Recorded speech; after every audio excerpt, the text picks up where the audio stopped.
Welcome to What Happens Next, the channel and interview series where we explore the challenges we often face when we get to our 50s, 60s and beyond, and we're thinking about what happens next in our lives. Now, I'm really pleased today to have David Scarlett on, and I've known David, funny enough, before we met, I'd read a couple of your books, David.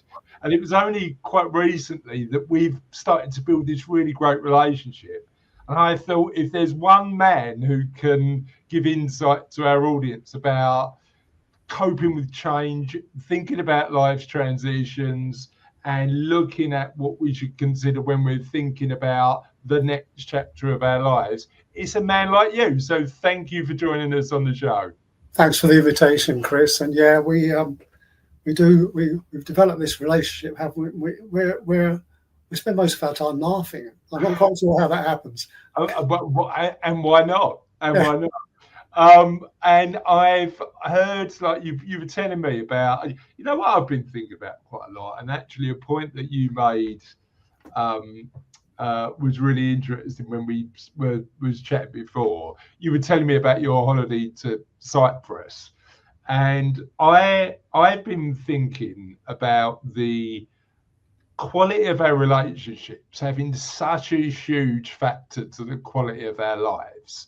And in fact, even though we spend a lot of time talking about the money, actually the relationships are the thing that contributes so positively to how we feel about the world. And I know your trip to Cyprus is with two other couples, and you and Wendy. And tell me a little bit about how you see those sort of long-lasting relationships and the impact they've had on your life. Yeah, so just from a personal perspective, Wendy and I, with these two other couples, they call us the Gang of Six, and the back phrase to that is "you don't mess with the Gang of Six." Okay. You know, four very strong characters, and we have found that we're quite comfortable saying to each other that I love you, and we've all agreed that the quality of this relationship, this intense compassion and tenderness for each other, such that we trust each other implicitly. We go on holidays for the last 14 years, and we teach each other this is how life works best. So it's made a great deal of difference to Wendy and I emotionally and spiritually. But also, I was watching a really interesting BBC program recently, Chris, about the brain. Just I think 2 or 3 parts episodes in that series, and a comment stood out for me from one of the scientists discussing the brain, that our longevity is directly correlated to the quality of our relationships. Yeah. Starting with our closest and then going to acquaintances and so on and so forth. So, yeah, these relationships for me are critical to emotional well-being, 100%. Physical well-being, and spiritual well-being. So, yeah, it's a big thing for us, these deep relationships. And that research, so the research I love on this particular topic is from a brilliant book called The Good Life, by a guy who is head of the Harvard study of well-being. And the Harvard study of well-being followed the same individuals and their kids and their grandkids through the last 80 years. It's the longest study that's ever occurred on well-being and happiness. And that was the thing that he always came back to. The quality of our relationships are determined by, the quality of our lives are determined by the quality of our relationships. And I absolutely love that. For the, I know who you are, and I'm really pleased that you're coming on to have a conversation with me today. But for those in our audience who don't know about you, tell us a little bit about you. Okay, well, I, as you well know, I'm past my 50s and even my 60s, and so I'm definitely in this last quarter of life, and loving it, loving it. And you get to this stage, Chris, where you think, why didn't I do this before? Why didn't I know this stuff before? And why didn't I act more selflessly before? Because it just brings great joy in your life. So I come from Jamaica originally. Came over here when I was 4 with the Windrush era parents, and grew up mainly in a children's home. That's quite normal for West Indian families. They would, put their children in boarding school or children's home, and then save up to bring the other children over. So they never came all together. Couldn't afford that. So 7 years in a children's home, and that influenced my life. It was run by a convent of nuns, really strong, powerful women, but also incredibly tender and loving and compassionate. So I learned a great deal about life and about emotions and spiritual well-being and mental well-being from these very bright.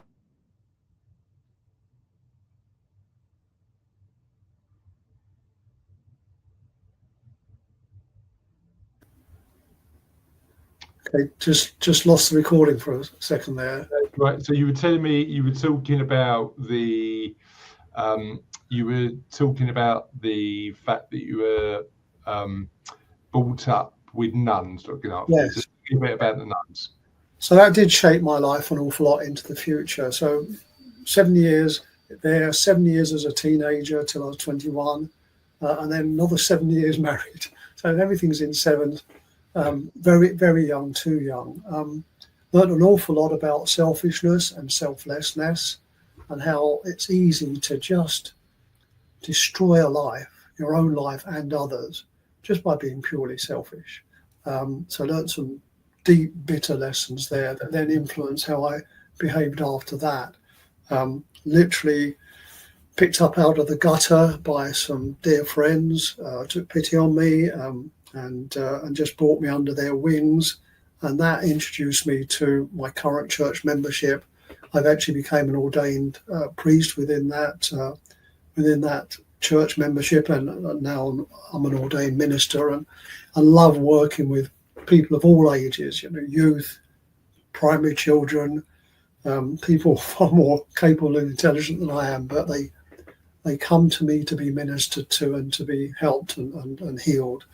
So that's the background to my life. Professionally, started life in the IT sector. It was called computing then, not IT, computing.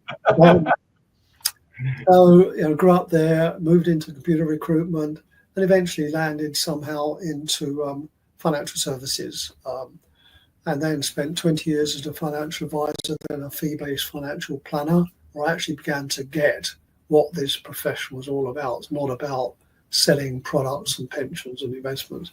It really is about helping people to shape their life using money as a tool and as a support, but to shape their life in the way they wanted to live and to be known and to become.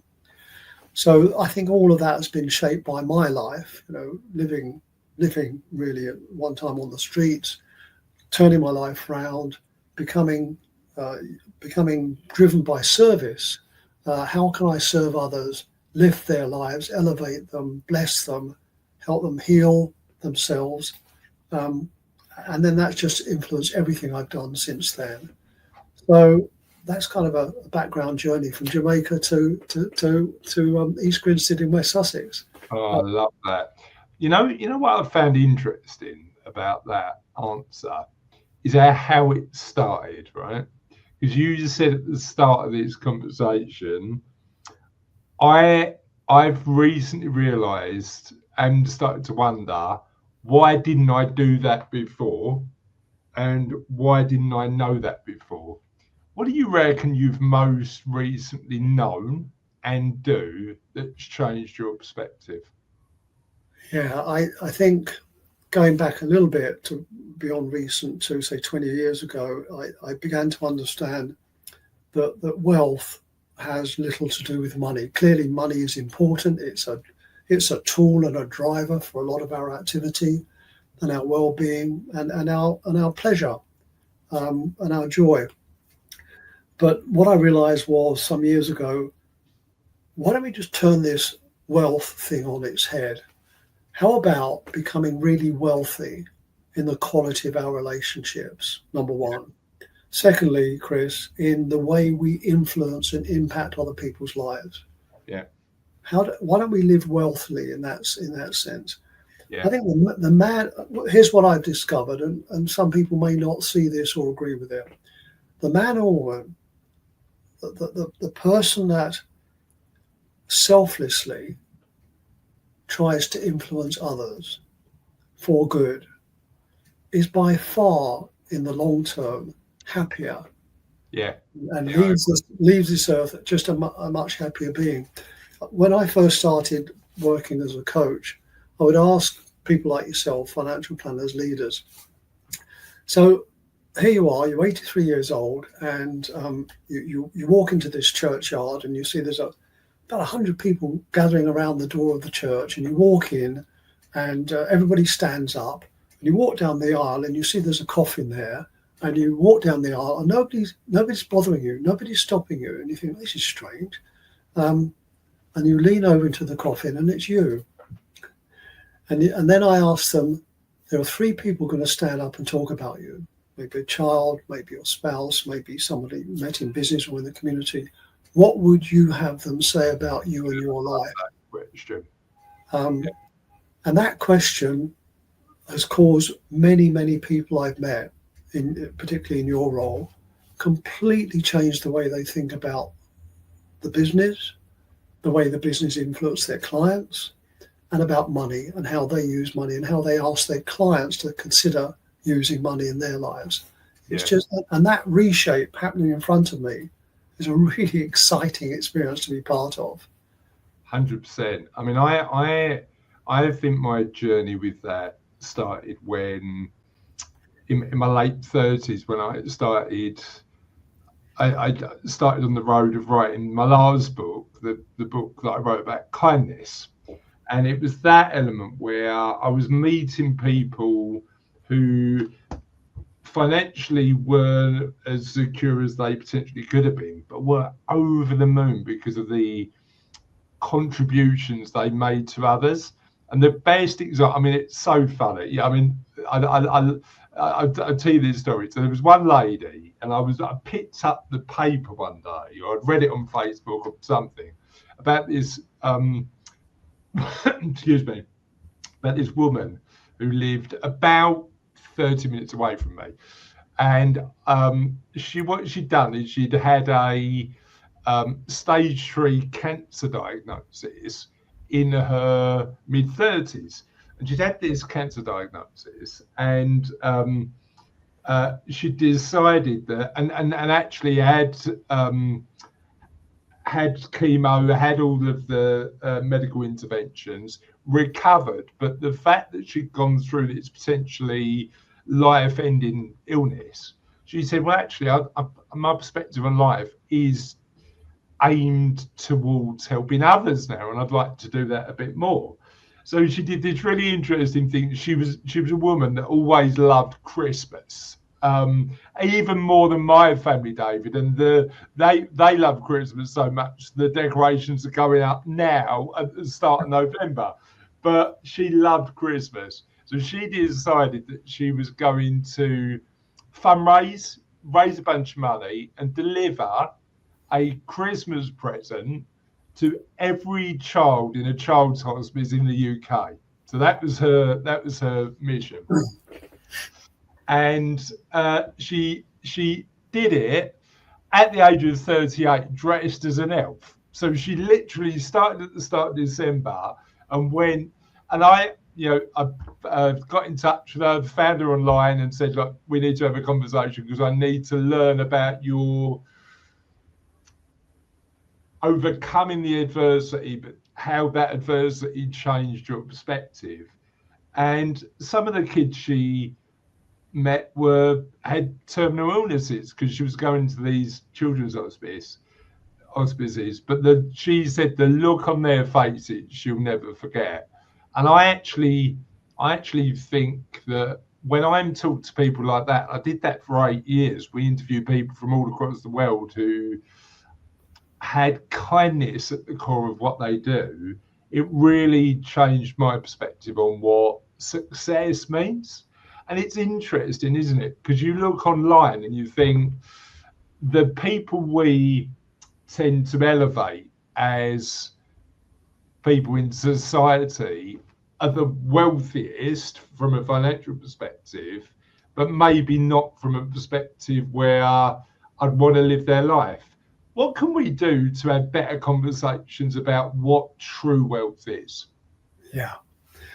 I think it's to have the conversations in the first place. What often happens is, particularly in the UK culture, we're kind of embarrassed talking about our money.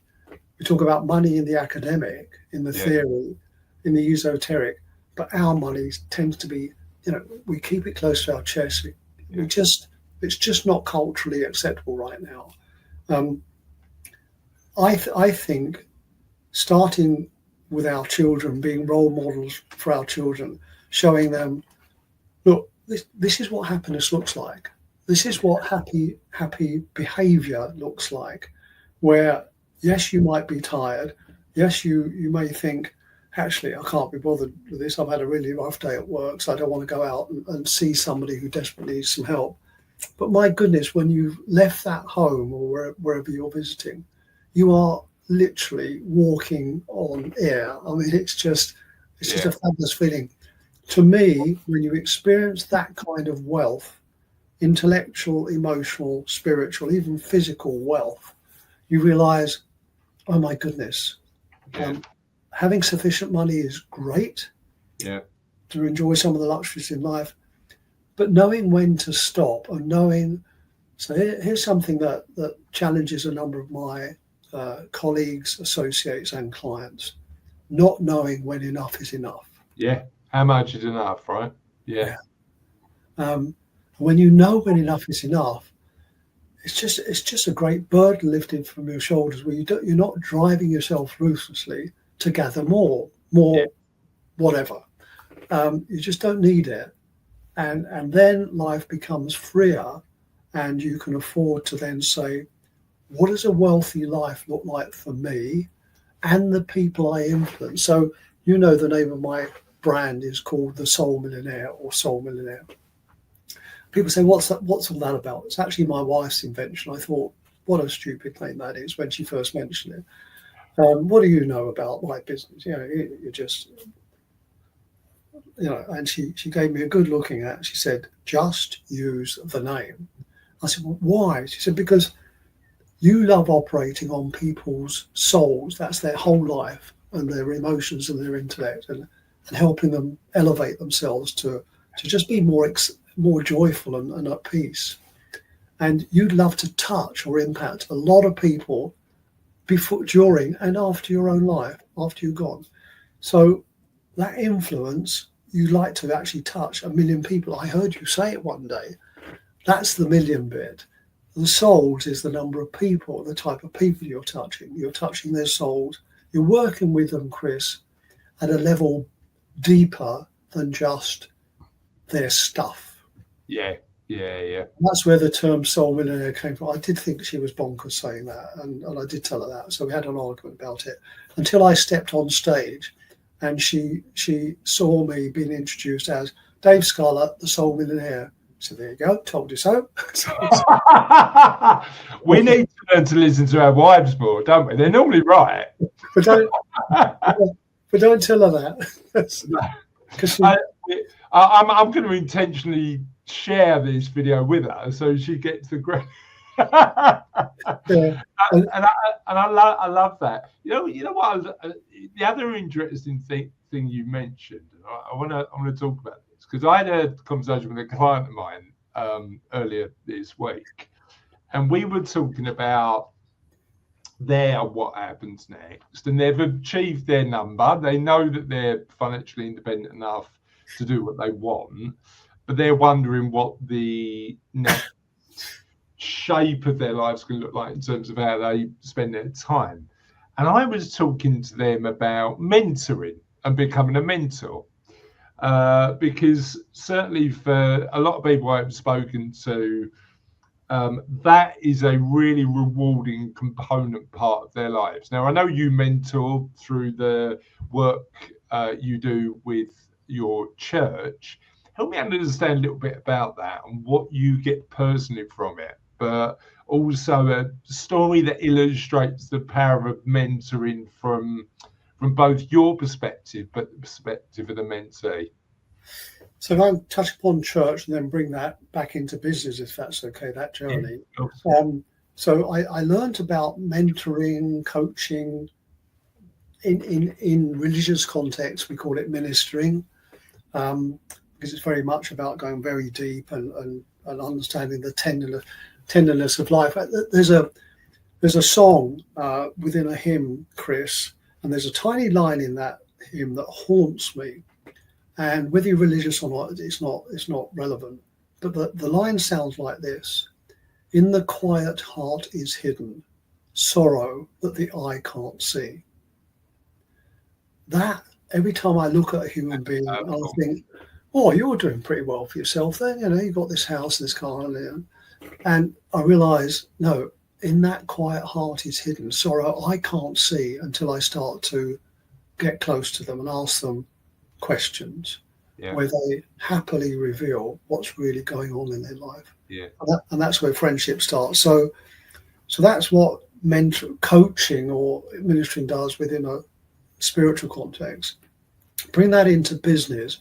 And so I tend, I get the concept of mentoring, because it is very exciting to take someone who is new to something, where you're old to something and you've experienced, and share with them all that you've learned over 20 years and save them 20 years of grief.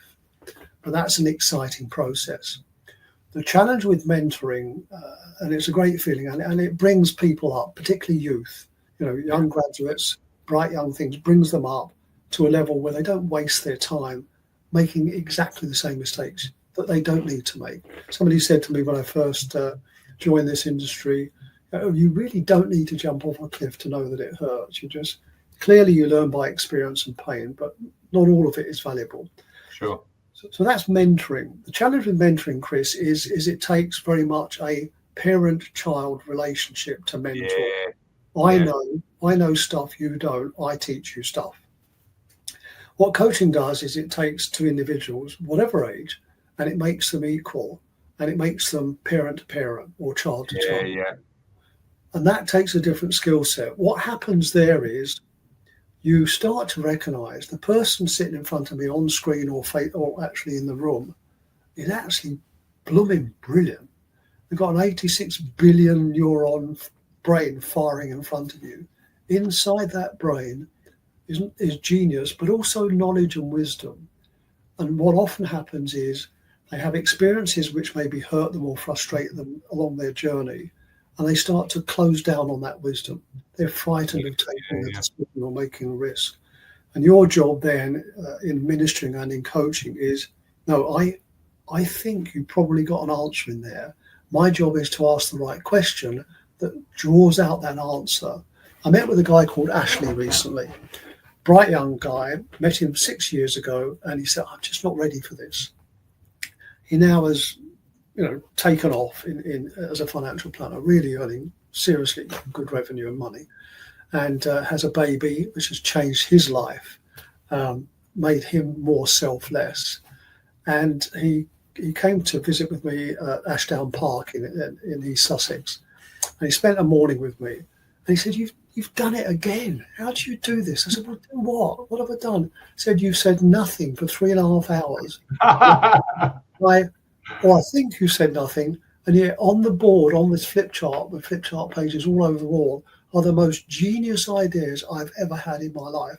How the heck do you do that? And it's a great skill to learn, and it's lovely to see it happen. So I don't do it to people, but I'm doing something to help them do it for themselves, knowing that something has taken me 10 years to learn. So, but the magic is the genius comes out of the human being, and that you see it. I love that. I love that clear difference between mentoring and coaching. I think both play a part in our journeys, being a mentor, a coach, but also the recipient of both. Here's the interesting insight I've had when I've been coached is, and I know that one of the books that you really like, that I'd like to talk about, is it Nancy Klein's Time to Think? My experience with my coaching journey is often I don't give myself the time to think, apart from when I'm in that coaching environment, and that coaching environment is often just the time, independent of all of the other relationships that I've got, to give me time to actually think about what I want. Now, I do that in a couple of ways, interestingly, David. I journal, and that's my time to think, but that coaching experience, and actually having a coach that says little but asks really pertinent questions, is really powerful, right? Yeah, it's I'm really glad at this stage of my life. Like you, I wish I'd discovered this earlier. I would have been a better parent to my children, as opposed to, Dad, you're being so patronising, which clearly I have done. I would have been a better husband to Wendy. I remember Wendy saying to me one day, she was feeling very ill, and so Wendy's my wife, the one who knows everything, and and you don't want to play games against Wendy. You'll always lose, but she's always right. You are describing Cassie as well right now. I mean, like, don't play Uno or Scrabble with. What's the game she's most competitive with? She thrashes me at Scrabble. She thrashes me at every card game I've ever played with her in 45 years. I've never won once. I don't know if she does that. But one day she was really not feeling well, feeling very, very low, having been ill for a number of weeks. And she started explaining some problems that she was wrestling with within her extended family. And I made a couple of comments. And she said, will you just stop doing that? Well, doing what? I'm sitting with you, being with you. No, you're trying to fix me. Yeah. I just want you to listen to me. And there's the difference. Yeah. And the challenge with many of our peers, as you know, Chris, in the financial advisory sector, is they're taught to fix. That's what they think the job is. And they fix too quickly.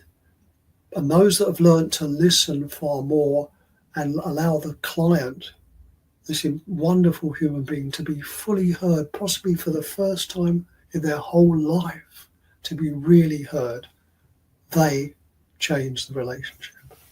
Yeah, I mean, I've certainly learned that, but I'm still a 1,000,000% work in progress in trying to implement that in my own life, both personally and professionally. How do we get slightly better at listening more? Yeah. How do we get better at it? I wish my children had been able to articulate that in their teenage years. You know, when we all get really stroppy and independent and rude and all that good stuff. So I did that to my parents, and my children done it to me, all 5 children.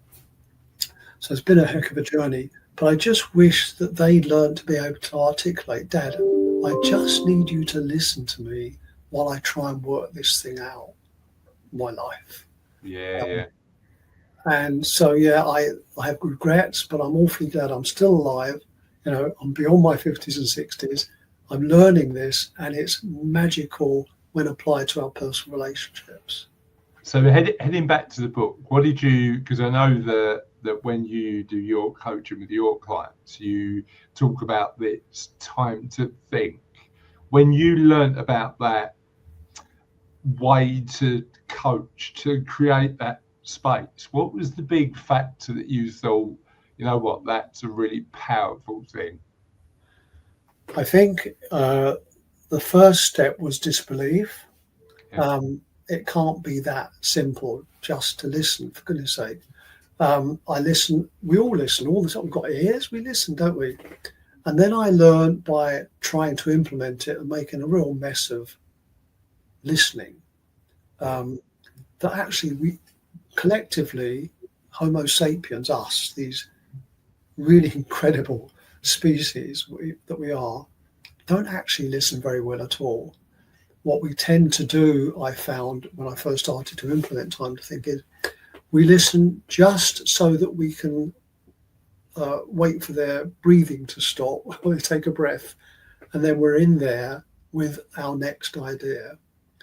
And I realize, oh, that's not actually listening. Listening is when you're eagerly, almost obsessively fascinated by where their thinking is going to go next, not where your thinking is, but and stopping your Dr. Maria Nemeth, psychologist, she said, try and stop the monkey chatter in your brain because it goes all the time, doesn't it? In our and everywhere else.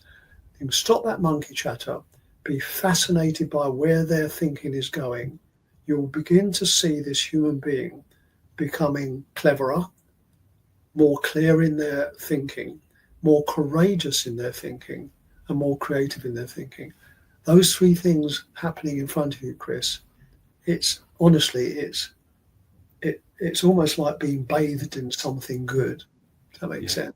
Yeah, no, I love that. You know what I often think about? I think about the traits that I try to develop in my own life, and particularly the traits that are going to be useful for me today, but are going to be useful for me in the future.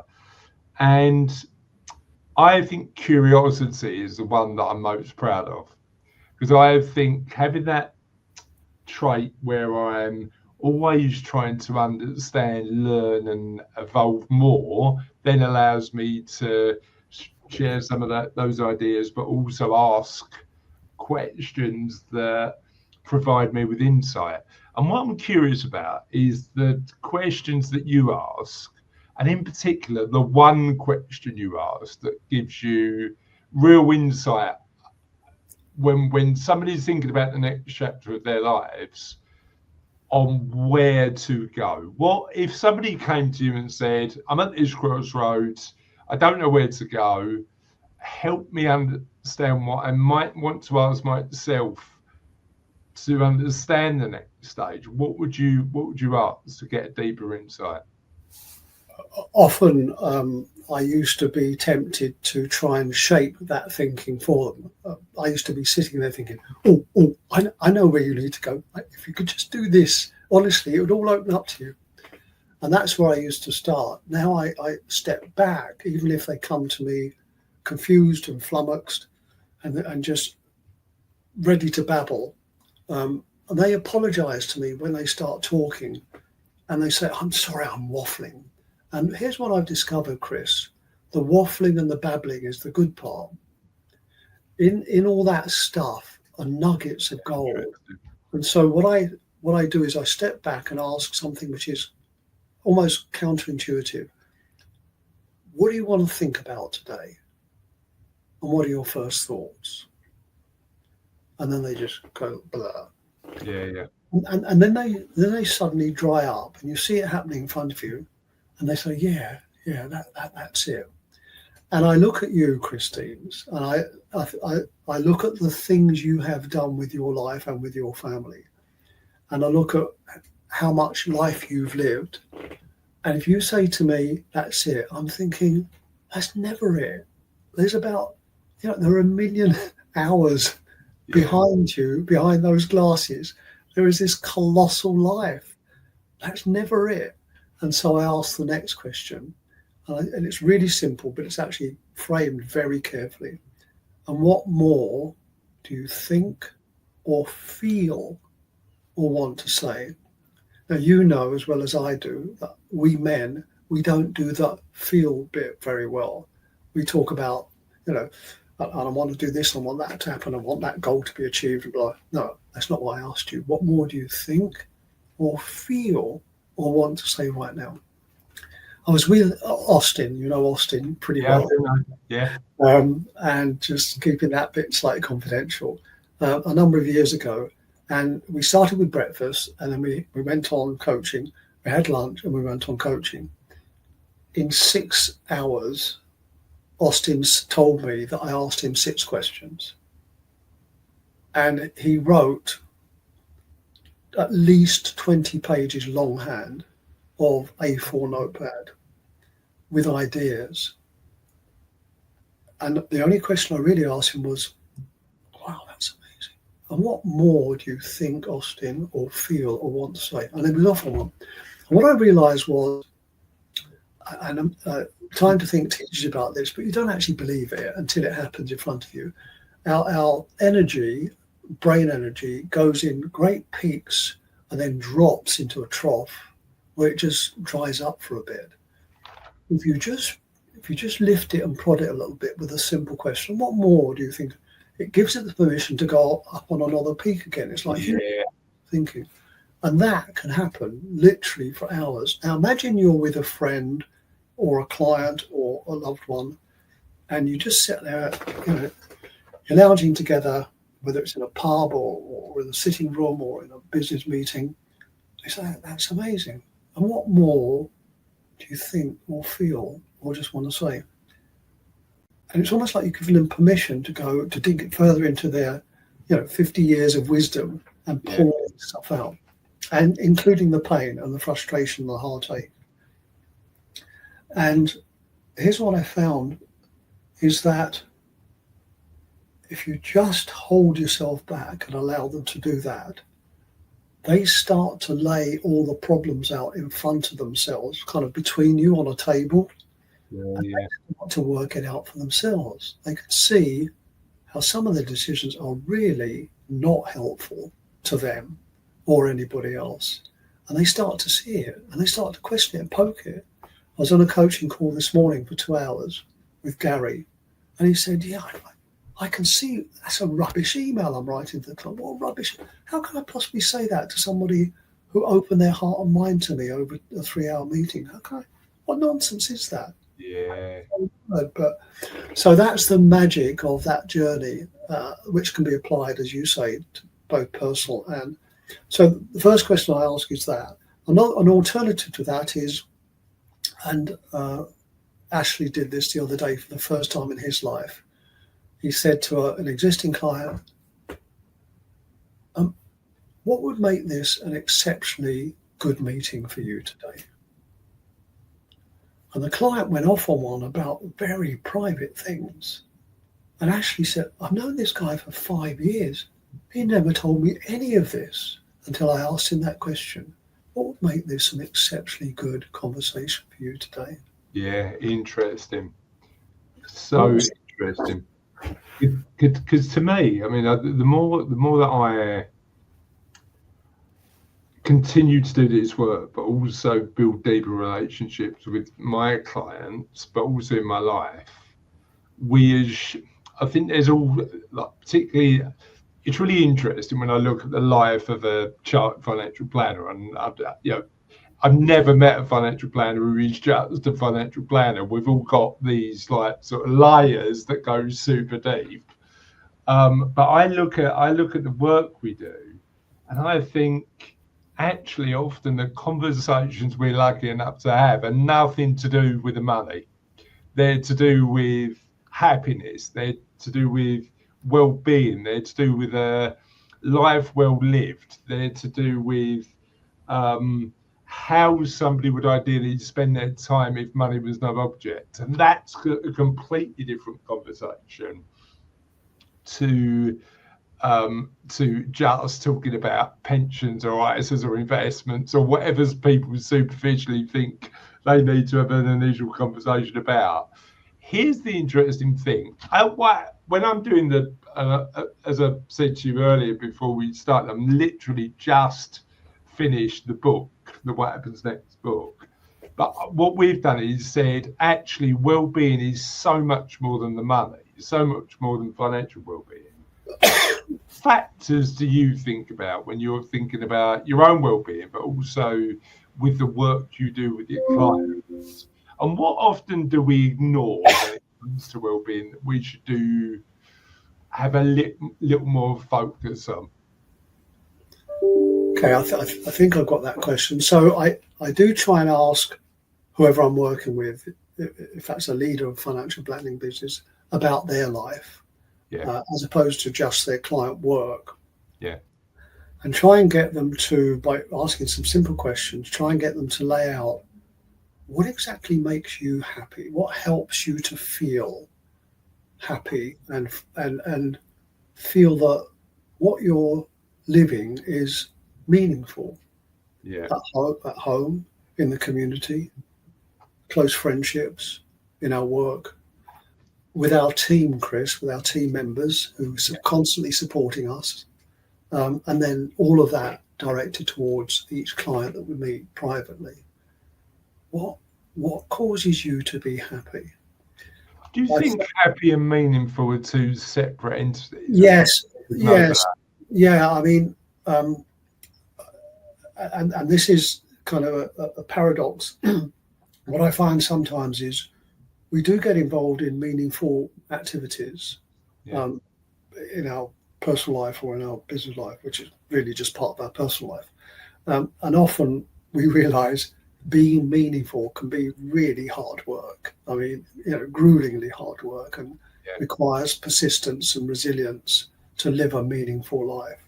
I mean, I look at people like Martin Luther King, and the big heroes of our growing up from the 60s onwards, and they never had an easy life. Nobody said anything about being comfortable. Yeah, true. Meaningful does not mean comfortable. So that's one side. And recognizing that whilst that hardship and that grueling and that effort to lift other people may exhaust you, but it also ultimately allows you to realize, actually, I'm happier than most other human beings by doing this. Yeah. I just go to bed feeling, what an amazing life this is. I love that. I love that ancient Greek definition of well-being, where they talk about the three factors. So the hedonism, just having fun with the people you love and like, just doing. For me, it's really bad dancing, David. I was at a friend's 50th party, and literally clearing the dance floor with how bad my dancing was. I was having a great time.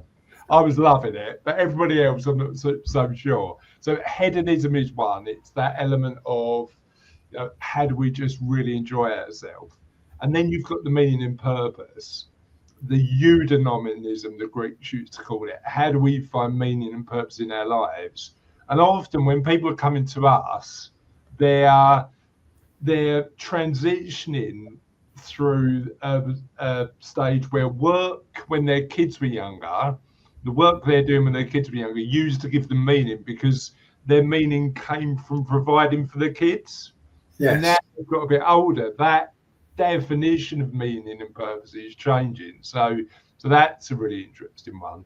And then the other element is charonic well-being. So what gives us awe?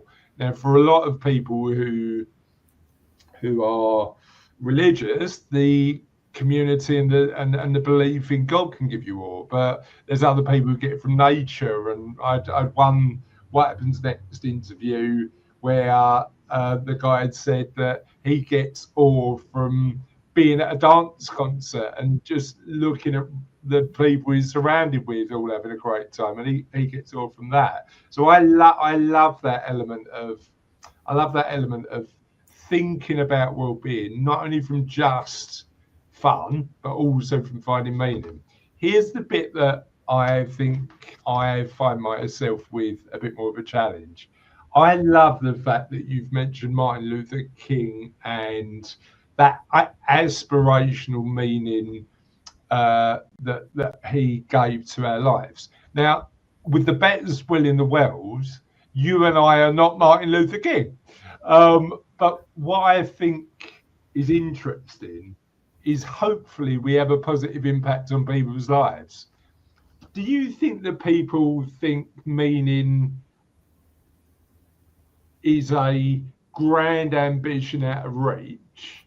And how do we actually make it more real for you, people like you and me? What a great question that is. I sense that you're right. My sense is, we may be wrong, but I sense you're right, that meaning, using the English language, has this grandiose effect on us. We see somebody like Luther King and we think, oh, I'm not going to live that kind of life. I can't do that. And so it takes on a weighty matter of thought for us. and so I think we need to be better at communicating this mixture of. In Cyprus, we laughed a lot. I mean, we just were really stupid. We were like little silly children, and we've all got between us. We've got 24 grandchildren. Okay, so we've lived a bit. Yeah. But if you saw us, Chris and I, so there's Chris, David, and myself, and then there's Wendy, Leslie, and Rashida. Chris and I are not actually allowed to be together because he sets me off on one. He just winds me up, and we start giggling and laughing like two little schoolboys. So there's this wonderful feeling of fun. But we know that and that laughter has a great healing effect, doesn't it? I mean, it just physically floods you with oxytocin and dopamine, and we're designed to do that. But that laughter for us comes within a context of, and when we stop messing about, okay, is our life generally, are we making other people happy and laugh? Do they? I teach primary children every other Sunday, and in between that, the other Sundays, I teach teenagers. Now, teenagers, they're stroppy, they're independent, they can be real challenges, as do bright primary children. And they are scary bright, Chris. And they frighten the life out of me. They're so bright. But our responsibility, Wendy and I've decided when we teach this age group, is how much laughter can we introduce into the room, so that when they leave, they think this religious stuff is all about just enjoying life. Enjoying it, yeah. They laugh, and we get them to laugh. We get them to make fun of themselves and just make fun of life. Yeah. And that's something I learned as a minister and as a teacher. But that's really interesting. I think that's something. Like, if I look at that, I'm not religious, but I love philosophy, and I think about it quite a lot. And I think for me that starts with that element of humility. It's not that serious, is it? Let's enjoy it. Let's understand that taking yourself too seriously means that you enjoy it less, and let's try and it creates a sense of perspective, doesn't it? We are here to enjoy it. And I know that I've met people in our world who are superficially successful but don't look like they're enjoying the journey. No. And I want to do this. I want to enjoy the journey regardless of what the numbers says.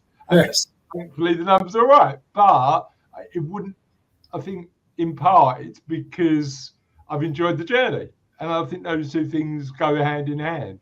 And I'd rather get there just enjoying not every day. There's challenges throughout our lives, but enjoying it is more important to me. How about you? Yeah, and taking that to the people who come to us in whatever guise, as clients or team members or whatever, our spouses, our children. One of the questions I ask myself sometimes when I go home from I'm sitting in what the children call my international shed quarters at the bottom of my garden right now. So this is one of my offices, and I go home, and one of my children challenged me, Dad, whatever you're doing in that shed quarters, okay, I'm not sure it's made you happy today. So what was the point of that? Yeah. And so I asked myself the question, are the people with me today able to laugh about something? Can I move them towards that? I was with Andy yesterday morning, and the problem with Andy, who's a managing director of a growing firm, and Carrie Bendel of the Personal Finance Society. The problem with Andy, Carrie, and myself is when we get together, we can't be serious. We just end up bursting into fits of laughter. There was one meeting we had for 10 minutes. We could not speak, either of us, because we were laughing so much. And then we stopped, and that laughter almost turned to tears, because the tears were saying to us, do you know what? In all that we do, let's just stop taking ourselves so seriously. Let's take our responsibility of service seriously. 100%. But plus, we're just sometimes very soppy human beings. So let's just laugh and embrace it.